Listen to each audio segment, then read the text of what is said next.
So, Seth, we will start with you. If you want to take 30 seconds and tell us who you are. Seth Holler here, and from NC State, my colleague Marshall Brain and I came up with the concept for autonomous vehicles to connect the two campuses at NC State together. And the main problem we were trying to address was kind of the high cost, high infrastructure cost of putting down some element of public transit. There was always a master plan with a path connecting the two where they were envisioning some sort of monorail, but that never came to fruition, basically because of the high costs. And so what we've done is develop an autonomous vehicle network that would connect the two at a much lower cost, where it could potentially be funded privately instead of through government subsidies. Thanks. Mike from Go Triangle. Okay, hi, my name is Mike Charbonneau. I'm the Director of Communications at Go Triangle. This is a very exciting time for transit in our region. Obviously, we've got a rapidly growing region. We've got a lot of exciting things happening. You've probably heard about the Wake County Transit Plan and a vote or a referendum that's on the ballot in Wake County coming up in just a couple of weeks. We've got a major project going on in Durham and Orange counties with a light rail line. And so kind of bringing all these things together. I come from a journalism background and spent several years working at the Department of Transportation. So I'm excited to be on this side of transportation now. All right, gentlemen, thank you both for being here. Question number one. In a society that loves cars and loves our personal vehicles, particularly in our region, how do you change that mindset and shift people towards alternative modes of transportation? Seth, we'll start with you. Well, today I got a flat tire, and then I drove here and got stuck in traffic. So there are definitely issues with our current transportation system.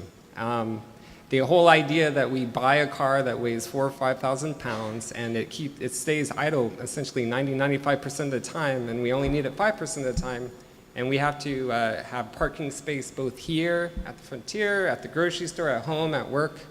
That's a huge amount of wasted space, not to mention the societal costs associated with having a lot of traffic, both in wasted time and degradation in the environment, which affects, in addition, land use and pedestrian-oriented development. So, so in that regards, hey, what was the question again? In a society that loves cars, so how do you shift the mindset of people towards alternative modes of transportation? And so the whole idea is the whole idea is convenience. Everyone likes the fact that there is a low friction barrier to getting in their car, going somewhere, and they know how to do it.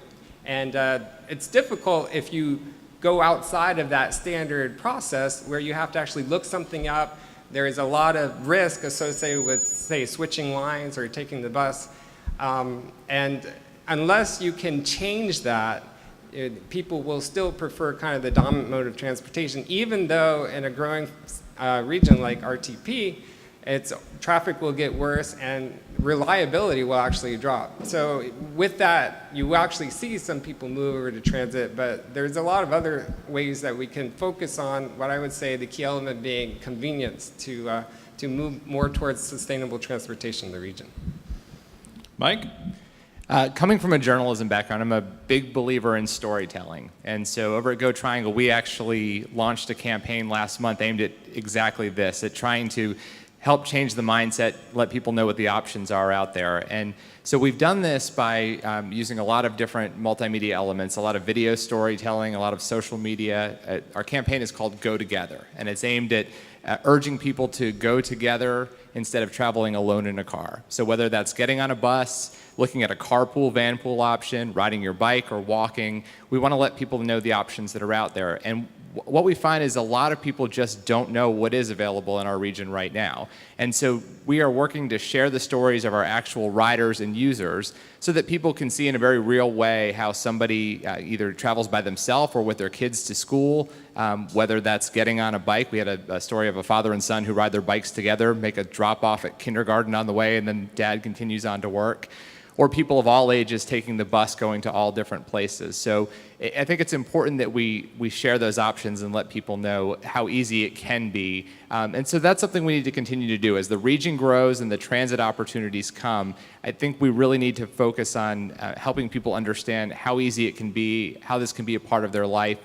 We hear a lot of different stories. We hear people that take transit because they just want to get out from behind the wheel and not sit in traffic. They want to open their laptop, get some work done, read the news on their phone, take a nap on the way in, or they want to cancel the gym membership and skip the workout and bike or walk into work instead. And so sharing those stories, I think, helps connect our community with opportunities, and then we'll just continue as we grow in our transportation options to make sure we're sharing those out as well. So question 2. In a region where the majority of the population opts to use their personal vehicles instead of public transit, what is the fairest way, in your opinion, to fund new transit offerings? And a follow-up with that is, why should people who don't use transit care if we invest in it? And Mike, I'll let you go first. Sure. So obviously this is a rapidly growing region. Any of you who drive to work or school in the morning know how congested a lot of our roads already are, and they're only getting more so. If you look at an area like Wake County alone, they're seeing an extra 64 people moving here every day. So that's about 450 people a week moving to Wake County alone. And that's the reason why Wake has developed their transit plan, which would be funded by the half-cent sales tax that's on the ballot this fall. Durham and Orange counties had a similar vote, passed a referendum a few years ago to fund their community goal of creating more buses, building a light rail system. Wake County's plan has a commuter train that will start out in Garner, make stops in Raleigh, NC State, Cary, Morrisville, RTP, and then all the way out to Durham. They'll also have a bus rapid transit system, and will triple the existing amount of bus service. Transit does a couple of really important things. For some people, it's that choice, getting out from behind the wheel, finding a different way to go. For other people, it's their only way to get around. It's their vital connection to jobs, to doctor's appointments, to school, to other opportunities. And when companies are looking at deciding where they want to locate, all of this factors in: the quality of life, the connectivity, affordable housing. A strong transportation network, a strong public transportation network helps us create more jobs. It helps us attract more companies. It gives more opportunities. It takes people who may not have had an opportunity to get from one area where they live to that opportunity to get to a class or get to a different kind of job. So when we look at investing in public transportation, as a community, we look at it for all those reasons. It is about opportunity and job growth and connectivity. And for the person who may never get on it, and we know there are some people that will just never get out of their car and driving by themselves. We want to urge as many people as we can to do that. But if you plan to stay in your car for the rest of your life, but you live in Wake County and you have an extra 450 people that could potentially be joining you on the road every week, every opportunity to get somebody out of their car helps you a little bit on the road as well. That was an accidental double hit. Wasn't like, nope, get off. Okay. Seth? How to reflect cost fairly amongst everyone who's travels. I get it. Everyone, if you think yourself, will you, once the Wake County Transit Plan, how will you take advantage of that? Will you be able to take advantage of it? And the vast majority probably won't be. And most certainly the people I'm sitting here today are probably a little more forward-thinking than others, but everyone wants the consolation that they can get in their car, drive somewhere relatively traffic-free, and then park. Well, the reality is that there should be a cost associated with that. It should be reflected in what kind of transportation network we want to have. So, I'm probably thinking a little bit farther down the line, but the reality is that we have traffic, and people can get on and off those roads as much as they want, and there's really no control for them to get on. For example, I think they're instituting some measures in terms of traffic lights to feed onto highways now, but the reality is that if you really want to have a good handle on movement, both in public and private automobiles, you can look at, say, charging fares on roads.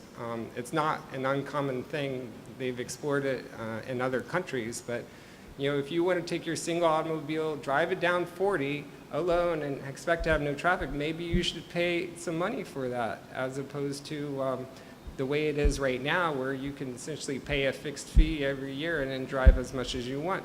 And that money could help pay for additional infrastructure, both for the automobile and for transit, and then take into account the additional hidden costs for driving that involves the degradation in the environment that clearly is not covered in that now. Can you hear me?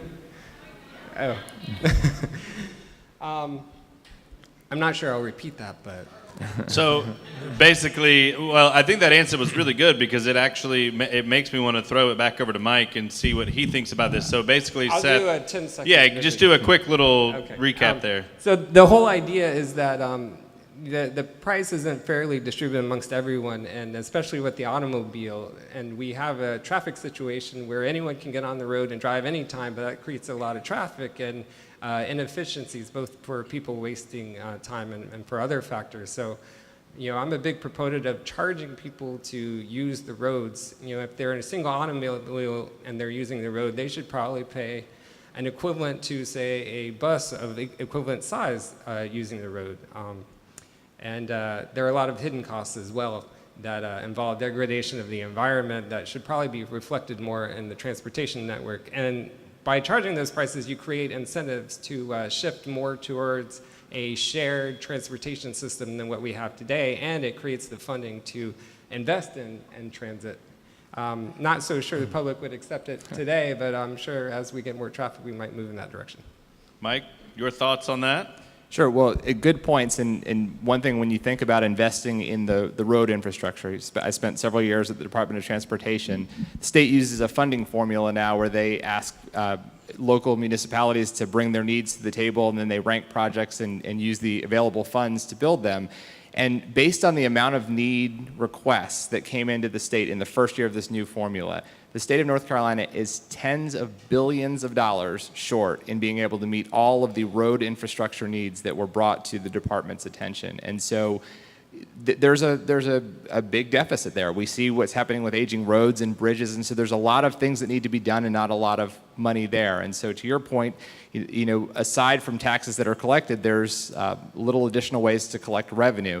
I think one other important note on the transit side is, we are asked, so if I'm never going to use it, why should I pay the same as somebody who is going to use it? Well, the person who's actually paying to use transit, buying that ticket to get on the bus or the train, that money is also being used to operate the system and to build an extension. So everyone's investing in the community aspect of it, but those transit users are then investing a little bit more when they buy their ticket to make sure that their service is operated and maintained. All right, question 3, and Seth, we will start back with you. Will autonomous vehicles become mainstream, or will they remain a niche market? Will the popularity of ride-sharing / Uber and the possible rise of autonomous vehicles replace public transit or supplement it? The thought that we're separating autonomous vehicles and technology from public transit probably doesn't make sense, because as that technology evolves, the public transit sector will adopt it. Case in point is cost of operations for a bus. 75% of that is involved in paying the driver. You add autonomy there, 75% of that goes away, and suddenly you have a system that could possibly run without any additional subsidies and survive on fares alone. There's kind of a prevailing thought regarding autonomous cars right now that will, I believe, gradually shift. Most people think of the Google car. You buy a car, it's autonomous, you get in it and you move around. But with the advent of Uber and others, suddenly people are thinking more about, well, it's a shared vehicle and it can move me around, but I don't have to own it. So it's more of a service.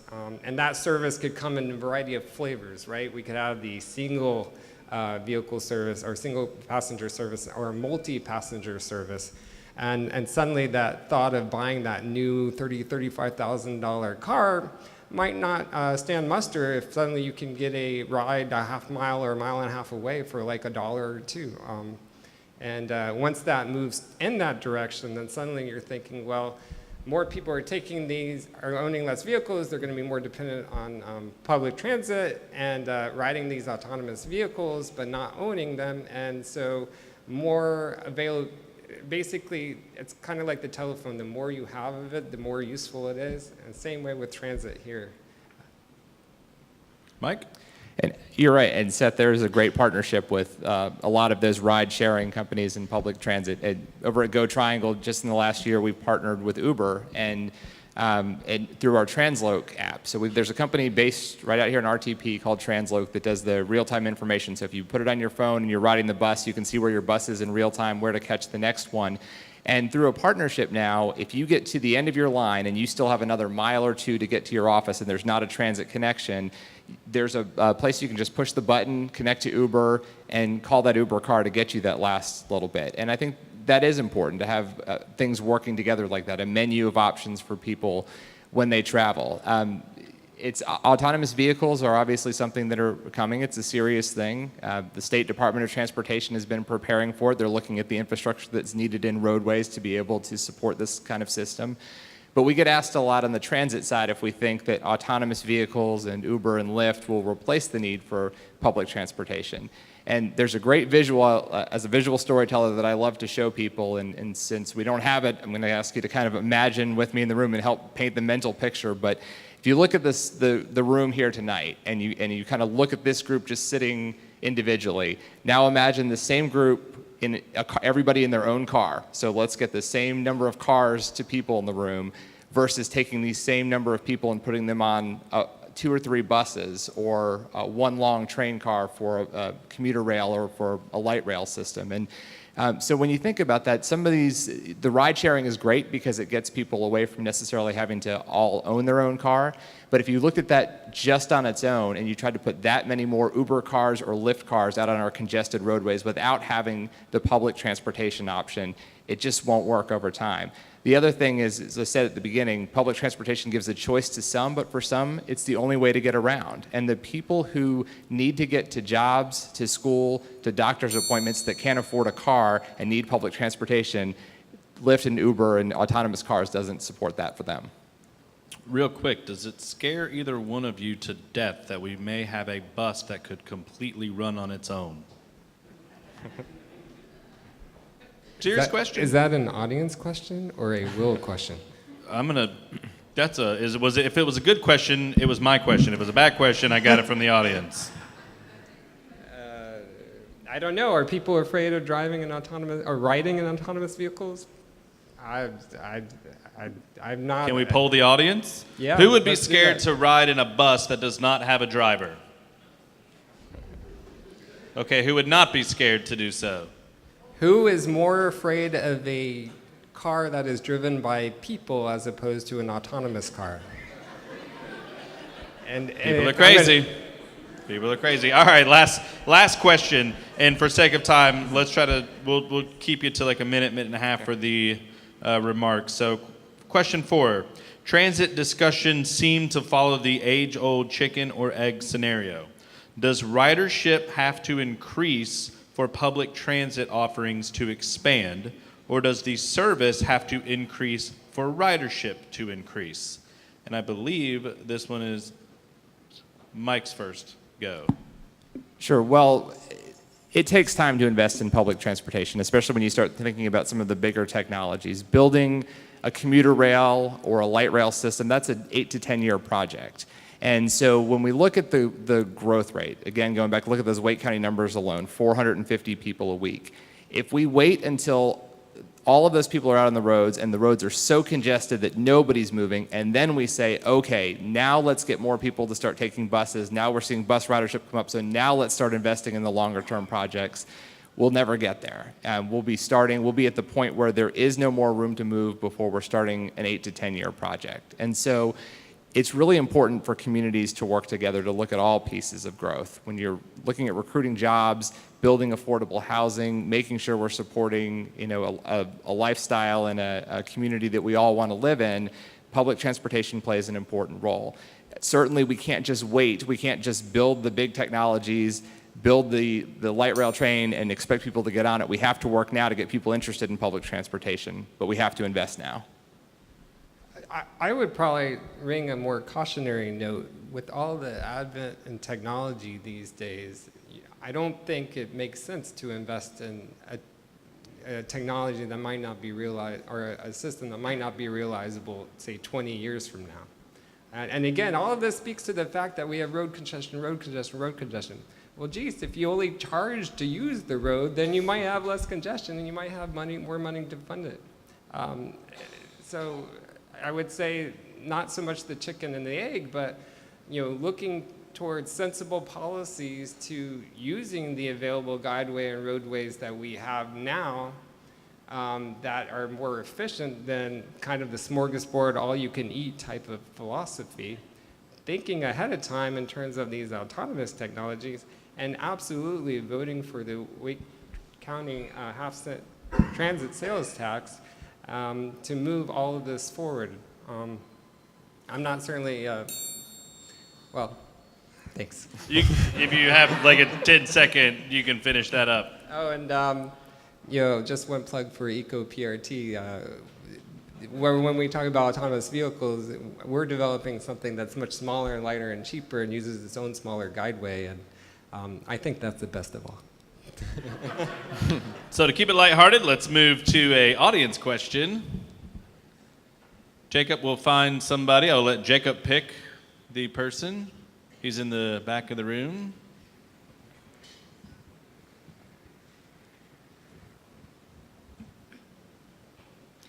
Why do we not have HOV lanes to incentivize multiple passengers?